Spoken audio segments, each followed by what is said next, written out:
जो इस कहानी को सुन रहा है, अगर वह सच में भगवान जगन्नाथ का भक्त है तो वह इस वीडियो को बिना स्किप किए पूरा सुनेगा। और अगर आपके दिल में भगवान जगन्नाथ के लिए सच्ची श्रद्धा है तो आप इस चैनल को सब्सक्राइब जरूर करेंगे और कमेंट में जय जगन्नाथ लिखेंगे, क्योंकि सच्चा भक्त भगवान को केवल मंदिर में नहीं, अपने कर्म और विश्वास में भी मानता है। अब जो कहानी आप सुनने वाले हैं वह केवल एक पारिवारिक कथा नहीं है। यह उस समय की घटना है जब भगवान जगन्नाथ अपने एक भक्त के लिए मां सरस्वती से भी प्रश्न करने को विवश हो गए। यह कहानी है एक बहुत बड़े और प्रतिष्ठित परिवार की।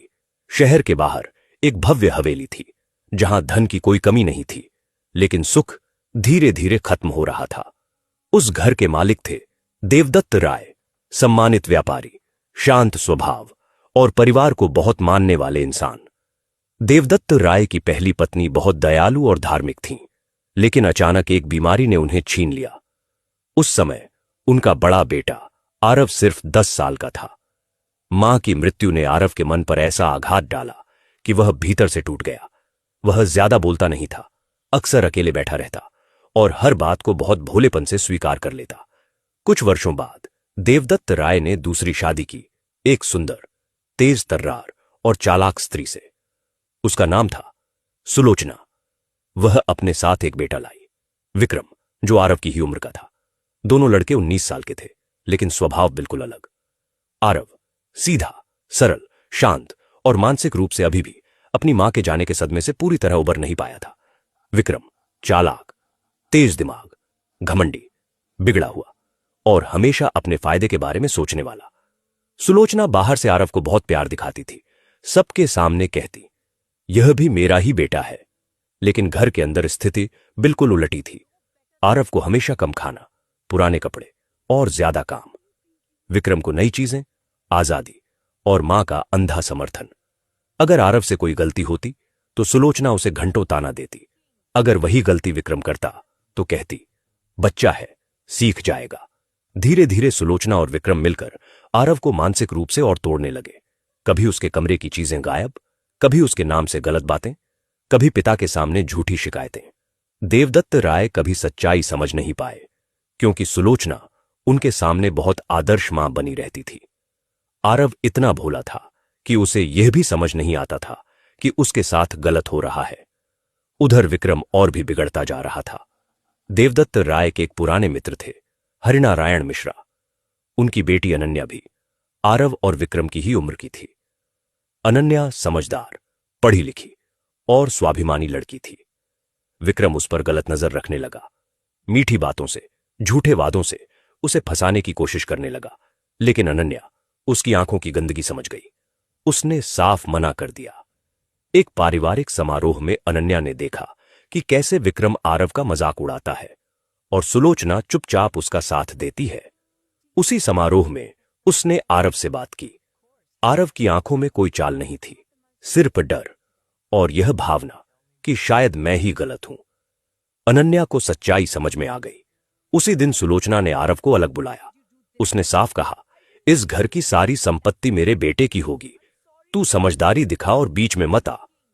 आरव की आवाज कांप गई। उसने पहली बार अपनी पीड़ा किसी के सामने रखी। उसने बताया कि मां के जाने के बाद वह भीतर से टूट गया है। उसे समझ नहीं आता कि कौन अपना है और कौन पराया। अनन्या की आंखों में आंसू आ गए। उसने आरव से कहा, अगर तुम्हें सच में सही और गलत का ज्ञान चाहिए तो भगवान जगन्नाथ से प्रार्थना करो। वे हर देवता से बात करते हैं, वे तुम्हें बुद्धि भी देंगे।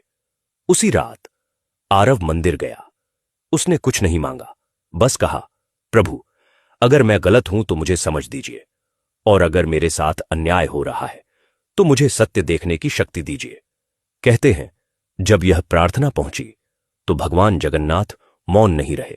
कथा कहती है, जब सच्चाई कमजोरी समझ ली जाए और जब एक भोला भक्त अपनी पीड़ा को भी ईश्वर के चरणों में शब्दों में नहीं, आंसुओं में रख दे, तब भगवान मौन नहीं रहते। कथा कहती है, उसी रात भगवान जगन्नाथ मां सरस्वती के पास गए। भगवान जगन्नाथ गंभीर थे। उनकी आंखों में क्रोध नहीं, पर एक टीस थी। उन्होंने कहा, मां, मेरे भक्त को ज्ञान क्यों नहीं मिला? वह भोला है, कमजोर है, दुनिया की चालें नहीं समझता, पर उसका मन शुद्ध है, तो फिर वह अज्ञान में इतने वर्षों तक क्यों भटका? मां सरस्वती शांत थीं। उनका स्वर कोमल था, पर सत्य से भरा। उन्होंने कहा, प्रभु, ज्ञान जबरन किसी को दिया नहीं जाता, वह मांगा जाता है। जिस दिन मन तैयार हो, उसी दिन बुद्धि उतरती है। भगवान जगन्नाथ कुछ पल मौन रहे, फिर उनका स्वर कठोर हुआ, पर वह कठोरता अहंकार से नहीं, करुणा से जन्मी थी। उन्होंने कहा, अब मांगा गया है, और जब मेरा भक्त टूटे मन से मुझे पुकारे तो उसे खाली नहीं लौटना चाहिए। मेरा भक्त अज्ञानी रहे, यह स्वीकार है, पर उसका भोलेपन का दुरुपयोग हो, यह नहीं। मां सरस्वती मौन हो गईं। कथा कहती है, उस मौन में न कोई हार थी, न कोई जीत, वहां केवल कर्तव्य था। मां सरस्वती ने नेत्र बंद किए और अपना आशीर्वाद आरव की चेतना में उतार दिया। अगली सुबह जब आरव जागा तो वह वही व्यक्ति था, पर वही नहीं। उसका चेहरा शांत था, पर अब उसमें भ्रम नहीं था। उसकी आंखों में डर नहीं था, पर निरीक्षण था। वह चुप था, पर मूर्ख नहीं। उसकी बातें धीमी थीं, पर साफ थीं, साधारण थीं, पर तर्कपूर्ण थीं। पहली बार उसने घटनाओं को अलग अलग नहीं, एक सूत्र में देखा। उसे याद आया, कौन सी गलती संयोग नहीं थी, कौन सा अपमान मजाक नहीं था, और कौन सा प्रेम केवल अभिनय था। उसी दिन उसने निर्णय लिया, न बदले का, न घृणा का, सिर्फ सत्य का। जब वह अपने पिता देवदत्त राय के सामने खड़ा हुआ तो उसकी आवाज न कांपी। उसने एक एक प्रमाण रखा, कागज, लेखें, दिनांक और गवाह। हर बात शांत स्वर में, बिना आरोप के, बिना आंसू के। देवदत्त राय सन्न रह गए। उन्हें लगा जैसे वर्षों बाद उन्होंने अपने बेटे को सच में देखा हो। सुलोचना बोलना चाहती थी, पर शब्द साथ नहीं दे रहे थे।